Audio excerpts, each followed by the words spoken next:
Muy buenas chicos, chicas, bienvenidos a JVIC00Tech. Después de ya un tiempo estar probando este equipo que veis aquí, este ordenador, por fin traigo lo que es la review y mi experiencia después de estar más o menos 3 meses utilizando este equipo. Hoy os voy a hablar de lo bueno y de lo malo que tiene y cuál es mi opinión general sobre este ordenador. Antes de empezar, también desearos un feliz año 2019 a todos los que estáis detrás de la pantalla viendo estos vídeos. No sé realmente cuándo sacar este vídeo en YouTube, pero bueno, tanto si lo saco antes de 2019 como si lo saco después, felicitaros el año 2019 a todos vosotros. Una vez dicho esto, ¡comenzamos!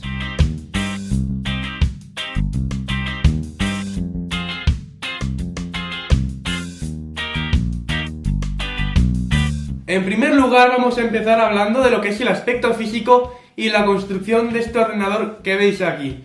Este equipo está construido en metal, pero aunque esté construido en metal, no da la sensación de que esté construido en metal en realidad, porque la pintura que tiene encima pues le da como un tacto un poco plasticoso. Sí que se nota que es de metal cuando, por ejemplo, el ordenador está muy frío, ya que el metal cuando está frío se nota bastante más que el plástico.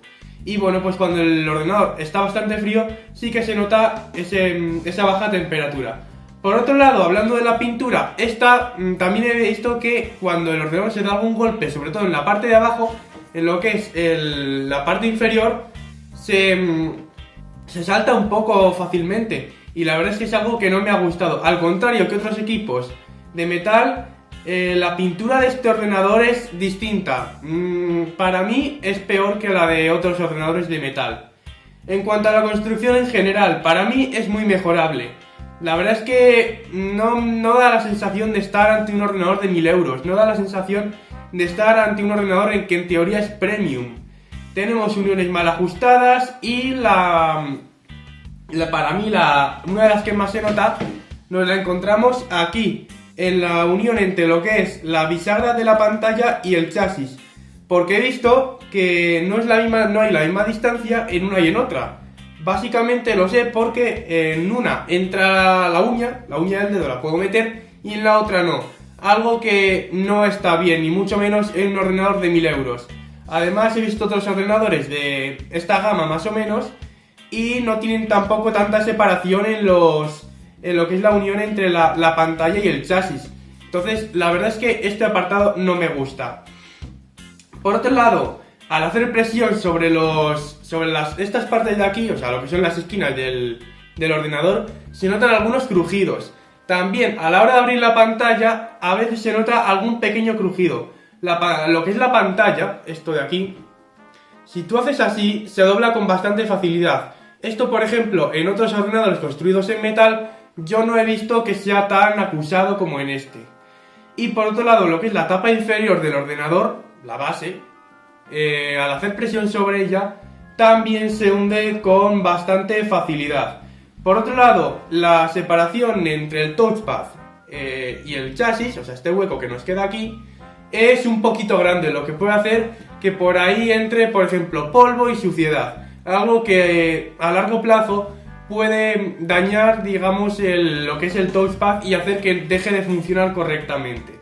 En este caso, la construcción de este equipo es muy mejorable y espero que para la siguiente generación, que esperemos que venga en 2019, LG lo mejore y el equipo que veamos, pues en este aspecto, esté bastante mejor corregido. Vamos a hablar ahora de la pantalla de este LG Gram. Encontramos un panel de 14 pulgadas con resolución Full HD 1920x1080 IPS a 60 Hz, clásico panel que encontramos en muchísimos ordenadores. Es un panel bastante bueno para ofimática, reproducción de multimedia, cosas básicas, pero yo no lo considero tan bueno, por ejemplo, para edición de vídeo, edición de fotografía y trabajos en los que necesitemos una buena calibración del color y una buena representación de los colores. En este caso tampoco es un gran problema, ya que esos programas no son los que utilizaremos en este equipo. Ya veremos que este equipo está enfocado para tareas muy sencillitas, no ese otro tipo de tareas como puede ser, por ejemplo, edición de fotografía o edición de vídeo. El brillo máximo para mí es algo bajo en algunas ocasiones he notado que necesitaba algo más de brillo y ya estaba al máximo. Así que bueno, por tener algo más de brillo, aunque no lo vayamos a utilizar normalmente, no pasa nada. Yo normalmente el brillo de este ordenador lo llevo en torno al 60% y la verdad es que me va bien ahí. Pero en algunas ocasiones sí que he notado que estando al 100% necesito algo más de brillo y no lo tengo. Por otro lado, vamos a hablar ahora de lo que es el recubrimiento de la pantalla, el acabado de la pantalla. En este equipo encontramos un acabado glossy, es decir, no es mate. Vamos a tener el clásico problema de este tipo de acabados, que es los reflejos. Se notan muchísimo los reflejos y utilizando el ordenador a plena luz del día o al lado de una ventana, pues la verdad es que se nos va a hacer bastante difícil, a no ser que subamos muchísimo el brillo, visualizar bien el contenido en la pantalla.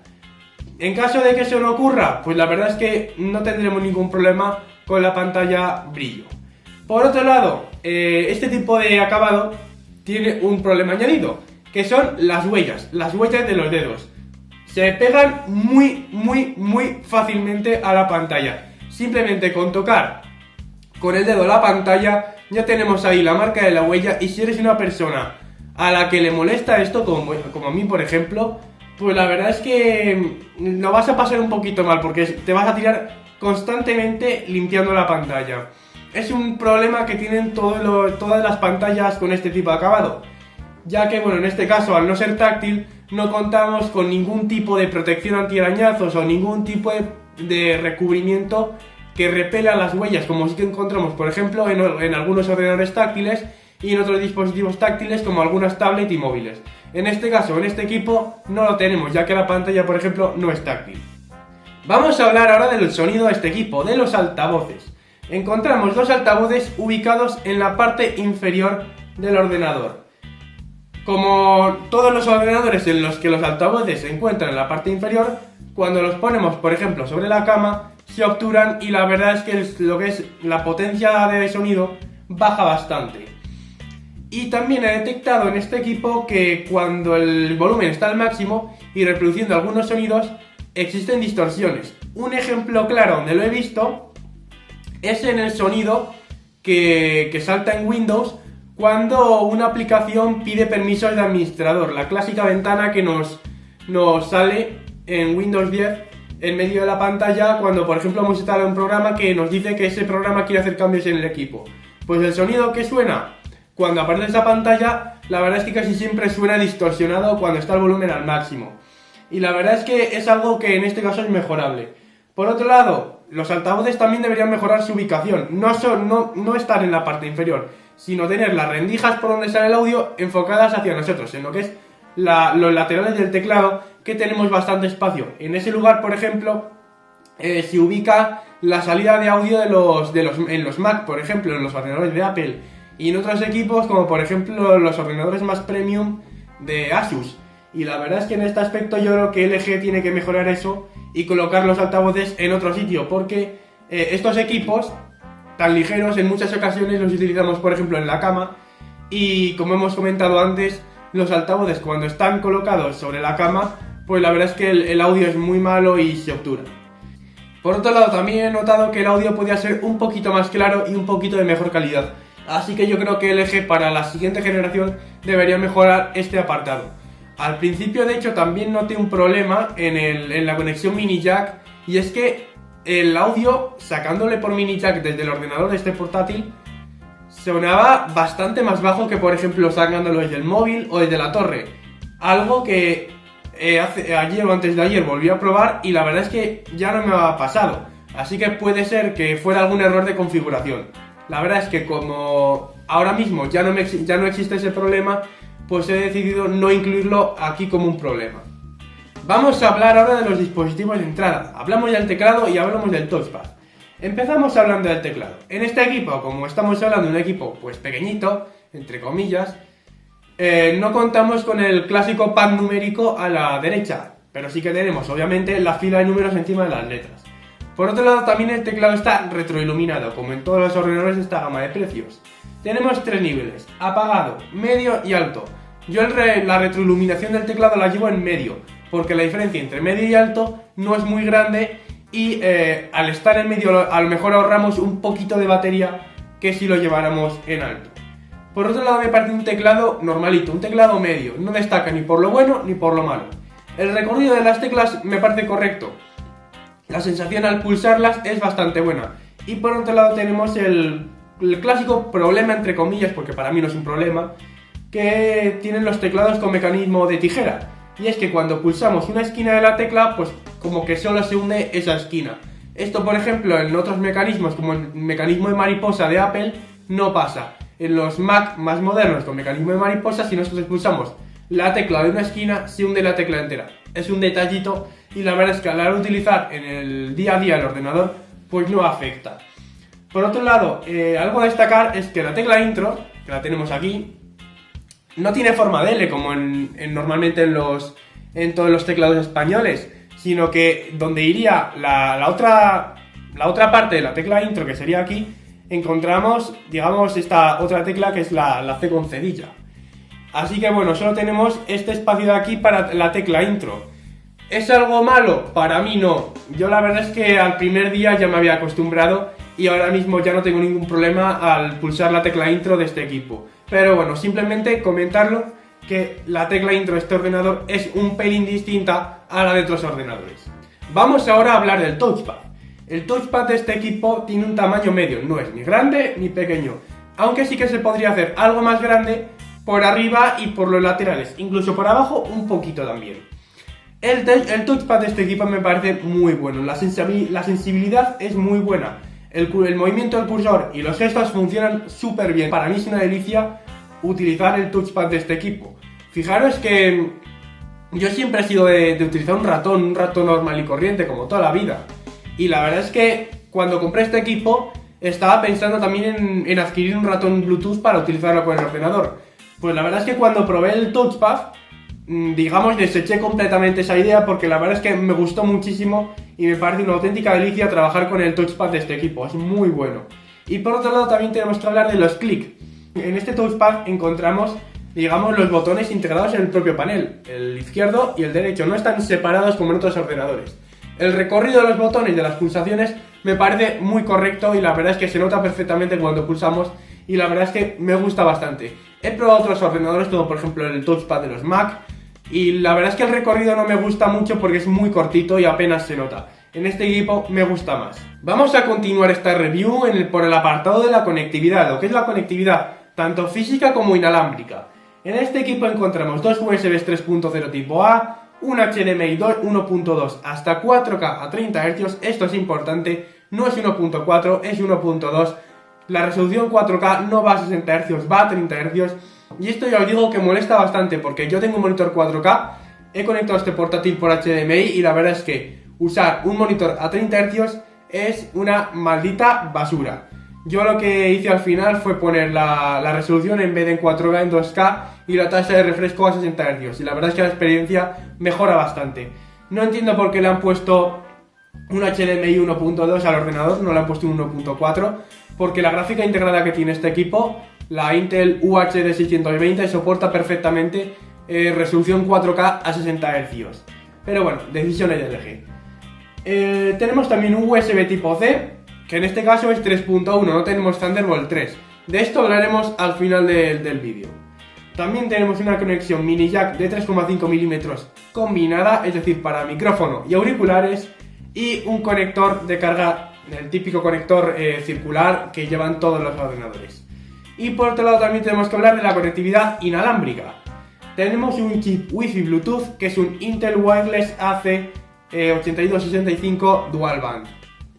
Un chip Wi-Fi Bluetooth que la verdad funciona muy bien, la cobertura es muy buena y nada que objetar en este aspecto, ningún problema al utilizar la conexión Wi-Fi o Bluetooth de este equipo. También tenemos un chip Ethernet Gigabit de Realtek, aunque en este caso no tenemos conexión RJ45, tendríamos que comprar un adaptador de USB tipo C a RJ45, que yo de hecho tengo uno porque me pareció necesario tener conexión Ethernet en este equipo también. Hablemos ahora de la autonomía de este equipo, de la batería que alimenta este ordenador. Para mí este es el mejor apartado sin ninguna duda del equipo. Encontramos una batería de 72 vatios hora, de las más grandes que he visto en un ordenador de este tamaño. En un uso de reproducción multimedia, programación, ofimática, navegación web, uso sencillo, podemos llegar a obtener hasta 10 horas de autonomía, incluso algo más si optimizamos un poquito la energía. La verdad es que es muy difícil conseguir esta autonomía con otro ordenador, y estamos hablando de 10 horas reales, no 10 horas teóricas que te anuncia el fabricante, no, 10 horas reales con el uso que yo he probado, con este uso con esos programas, y la verdad es que es una auténtica gozada poder llevarse el ordenador y olvidarte del cargador en casa, no tener que llevar el cargador, sabiendo que vas a tener autonomía de sobra para terminar el día. Por otro lado, la batería se puede cargar tanto utilizando el cargador que viene de serie, que es con el conector de carga que hemos visto en el apartado anterior, como con el conector USB tipo C. También se puede cargar por USB tipo C, eso sí, no vale el cargador del móvil, que ya lo he probado. Podemos utilizar, por ejemplo, un cargador USB tipo C de otro ordenador, el que viene con el MacBook, por ejemplo. Y bueno, con el cargador incluido, que es de 65 vatios, se tarda en torno a 1 hora y media, 1 hora 40 minutos en cargar completamente el ordenador. No está mal. Por otro lado, en cuanto a la autonomía, como he comentado antes, autonomía para todo el día sin ningún problema. Podemos dejar el cargador en casa y saber que vamos a volver a casa todavía incluso con batería de sobra en el ordenador. Para trabajos más pesados, la verdad es que la cosa cambia, porque la autonomía baja, no demasiado, pero sí que baja, como obviamente en todos los ordenadores. Aunque como hemos comentado antes, este ordenador no está destinado para trabajos pesados, ya que no tiene potencia para ello tampoco. Está destinado a trabajos sencillos, como los que hemos comentado antes, donde la autonomía no va a ser ningún problema. Por otro lado, también cuenta con una opción bastante interesante por software, que podemos utilizar para limitar la carga de la batería al 80% y así reducir la degradación de la misma y aumentar su vida útil. La verdad es que es una opción que está bastante bien y bueno, pues ahí la tenemos por si la queremos activar. Vamos a hablar ahora de la webcam, de la cámara integrada en este ordenador. Tampoco vamos a comentar mucho en este apartado, porque es un dispositivo que yo no utilizo prácticamente nunca y que he probado simplemente para hacer este vídeo.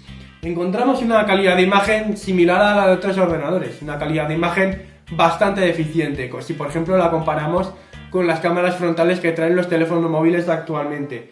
Tiene un LED que indica si está activa y para alguna videollamada esporádica, pues de vez en cuando nos puede servir, pero la verdad es que la calidad de imagen, como digo, no es buena.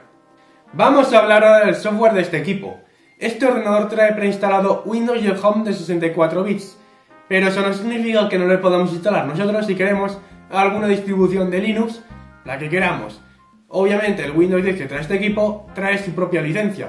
El Windows 10 también trae algunas aplicaciones preinstaladas de LG. La verdad es que estas aplicaciones no son intrusivas y son bastante útiles. Por ejemplo, tenemos un Control Center, tenemos una aplicación para actualizar los drivers y un modo lectura, que la verdad es que están todas ellas bastante bien.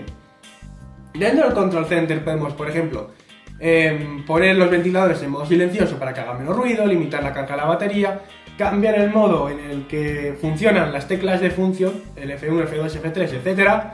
Modificar brillo de pantalla, modificar el audio, carga por USB tipo C y demás. Bastantes opciones que la verdad es que es un programa bastante completo.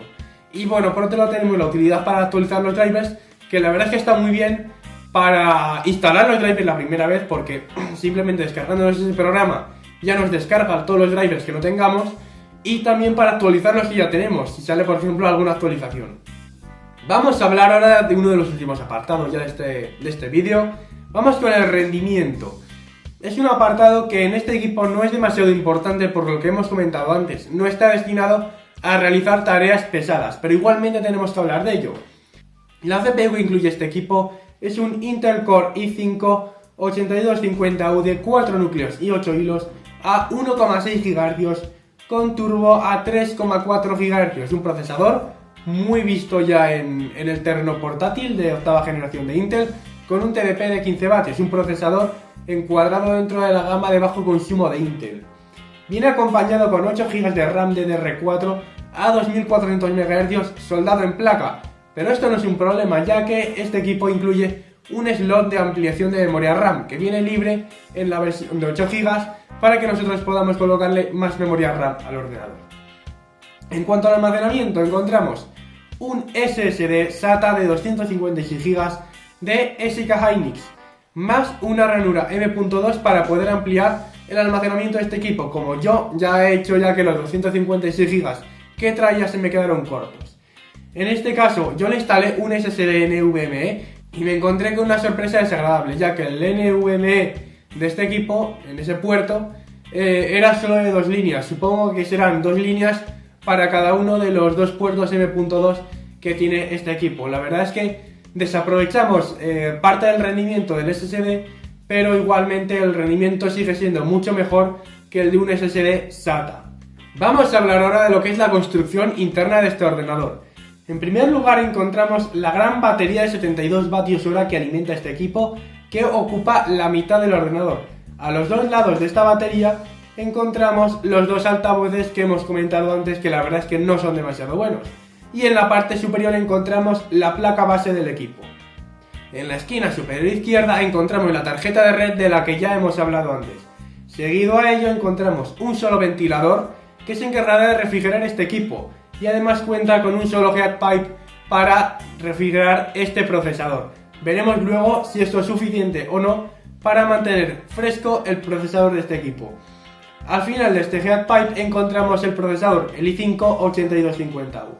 Si seguimos hacia la derecha encontramos el SSD que viene preinstalado, el SSD de 256 GB de SK Hynix, y a su lado una ranura M.2 libre para conectar otro SSD M.2, que yo, aunque en esta foto la tomé antes de ponerle el SSD, ahora mismo este equipo ya tiene esa ranura M.2 ocupada.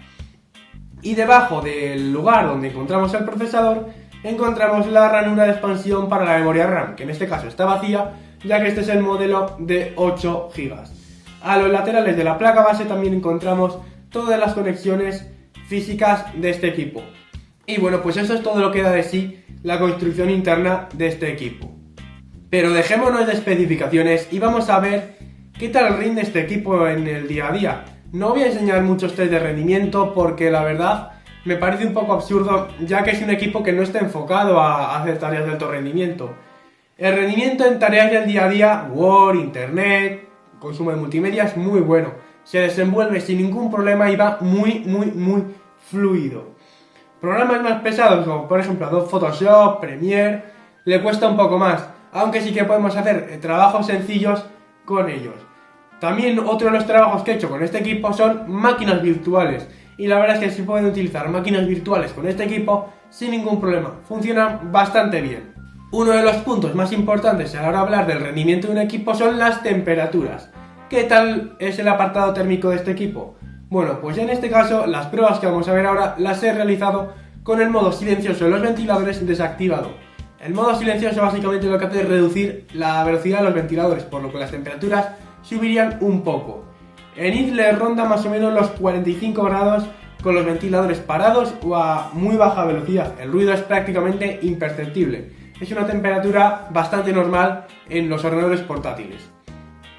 A full, en CPU-Z, en el test de estrés de CPU-Z, se nos pone a unos 80 grados el procesador de este equipo, con los ventiladores al máximo. Se oyen, pero tampoco suenan muchísimo de esto que parece que va a despegar un avión al lado de tu casa. Y también he probado Prime 95, que es básicamente el test de estrés más bruto que se le puede hacer a un ordenador. Y hemos alcanzado 83 grados con los ventiladores al máximo, lo mismo de antes. Se oyen, pero tampoco son súper ruidosos. En este caso, estamos bastante cerca del thermal throttling, pero no llega a actuar porque nos topamos con el power limit. Y es que el límite de potencia, digamos, para el procesador impide que este pueda dar su máximo rendimiento y por lo tanto se siga calentando más. ¿Esto es un problema? Para mí no, ya que como he comentado antes, no es un ordenador que esté enfocado a tareas de alto rendimiento, por lo que en un uso normal no nos vamos a topar con el power limit. Así que en este caso, para mí no es un problema. Hablemos un poco del sistema de refrigeración viendo estos datos. Para mí es un sistema de refrigeración que es bastante sencillo, como hemos visto antes, solo tenemos un heat pipe y un ventilador, lo más básico que se puede tener. Pero este sistema de refrigeración mantiene las temperaturas estables y dentro de lo que son unos valores normales, ya que en ningún momento encontramos thermal throttling, por ejemplo, o llegamos a unas temperaturas extremas. Por otro lado, como hemos comentado antes, también tenemos una opción por software para reducir la velocidad de los ventiladores y que en este caso sean más silenciosos. Podemos activarlo si queremos. Y para terminar, vamos a hablar del precio y las conclusiones finales de este vídeo. Este equipo, este ordenador que yo tengo aquí, vale en Amazon 1000 euros. Creo que eran 999, pero vamos, 1000 euros. Cuando yo lo compré en septiembre. Os voy a dejar el link de compra en la descripción por si queréis echarle un vistazo. Y este modelo en concreto es el de 14 pulgadas con el i5 8250U, 8 GB de RAM y 256 GB de almacenamiento. Sin Thunderbolt 3 y sin lector de huellas. De eso hablaremos en un momento. Puntos a favor para mí. En primer lugar, clarísimamente, la autonomía. La autonomía de este ordenador es una auténtica bestialidad. Te va a durar el día entero sin ningún problema y no vas a echar de menos en ningún momento el cargador. Por otro lado, una de las cosas que más me ha gustado y que parece que ahora se está perdiendo es la capacidad de ampliación del hardware. Encontramos un slot extra para ampliar el SSD, encontramos un slot de RAM para poder ampliar la memoria RAM, aunque la que venga soldada, y la verdad es que es algo que está súper bien porque ahora mismo cada vez más fabricantes están soldando los componentes en la placa de sus ordenadores, algo que hace que cuando te falte RAM, te falte almacenamiento, tengas que cambiar el ordenador entero. En este caso no es así. Y por otro lado también la conectividad. Estamos en una época en la que los fabricantes están apostando solo prácticamente por USBs tipo C en este segmento de ordenadores ultraligeros, y la verdad es que LG en este caso se ha mantenido como tradicionalmente. Ha incluido un gran abanico de puertos, aunque sí que perdemos algunos, como por ejemplo el RJ45, pero simplemente con un adaptador de USB tipo C a RJ45 como tengo yo, se puede solucionar. En ese aspecto no hay mucho problema. Y por último, tenemos los puntos en contra, los puntos negativos de este ordenador. En primer lugar, clarísimamente no podía faltar la construcción. La construcción de este ordenador me parece mala, sin más. Es muy mejorable y LG tiene muchísimo trabajo que hacer en este apartado para llegar a otros ordenadores, como por ejemplo incluso de Apple, de Asus por ejemplo, en fin, de sus rivales directos. El audio también tiene que ser mejorado porque, bueno, como hemos comentado antes, con el volumen al máximo hay distorsión, y como están los altavoces, la salida de audio enfocada hacia abajo, pues cuando lo ponemos sobre la cama por ejemplo, se obtura y no suena. Suena bajito. Y también tenemos que hablar de las distintas configuraciones, porque esto es algo que no he comentado en ningún momento en toda la review. Pero si nos vamos a la web de LG, hay algunas características que nos aparecen como opcionales, y además hay bastantes configuraciones de hardware. Y al haber también varios tamaños y muchos países donde se venden, pues esto da lugar a equivocaciones y da lugar también a confusión, porque no todas las versiones se venden en todos los países. Hay dos características en concreto que en la web de LG aparecen marcadas como opcionales, que son el sensor de huellas y la conexión Thunderbolt 3. En este caso eran dos características que yo sí que quería el sensor de huellas y quería el Thunderbolt 3, porque aunque tengas solo un Thunderbolt 3, te abre un gran abanico de posibilidades a la hora de conectarle periféricos al ordenador, empezando por ejemplo por una gráfica externa y terminando por un monitor de alta resolución. Y la verdad es que en este caso no tenemos esas características. ¿Cuál es el problema? Que LG directamente no vende los ordenadores, se los vende a revendedores, y estos son los que venden ya el ordenador al consumidor final. Y estos revendedores en muchas ocasiones no especifican si incluye o no incluye estas características, por lo que finalmente te puedes encontrar con un ordenador que no es lo que tú buscabas, como por ejemplo me ha pasado a mí. ¿Son características determinantes como para devolver el ordenador? En mi caso no. La verdad es que el sensor de huellas se puede sustituir por un pin normal, y el puerto Thunderbolt tampoco iba a ser algo determinante a la hora de comprar o no comprar este ordenador, pero como digo, sí que te abre un gran abanico de posibilidades. Por otro lado, también comentar que existen diferentes configuraciones de hardware. Esta es, digamos, la más básica, el i5 con 8 GB de RAM y 256 de almacenamiento, pero hay una más elevada con i7, 16 GB de RAM y 512 GB de almacenamiento, aunque creo que también hay una con i7, 256 GB de almacenamiento y 8 GB de RAM, aunque esto no lo sé seguro. Pero bueno, estas son todas las opciones que tenemos para comprar este ordenador, y es una lástima que tú no puedas ir a la web de LG y decir, vale, quiero el ordenador con este procesador, con esta RAM, con este almacenamiento, quiero que tenga Thunderbolt 3 y no quiero que tenga lector de huellas, por ejemplo, y que en función de lo que pongas y lo que no pongas, te sume precio o te quite precio, como ocurre por ejemplo con los Mac de Apple. La verdad es que eso sería lo más idóneo si vas a poner características opcionales como por ejemplo el lector de huellas o el Thunderbolt 3. Pero bueno, esto es lo que tenemos en este equipo. Y aquí terminamos este vídeo, espero que te haya gustado mucho, dale un buen like para apoyar al canal y puedes dejarnos en la caja de comentarios qué te parece este vídeo y qué te parece este equipo. Puedes suscribirte al canal para ver más vídeos sobre tecnología y nos vemos en un próximo vídeo. ¡Adiós!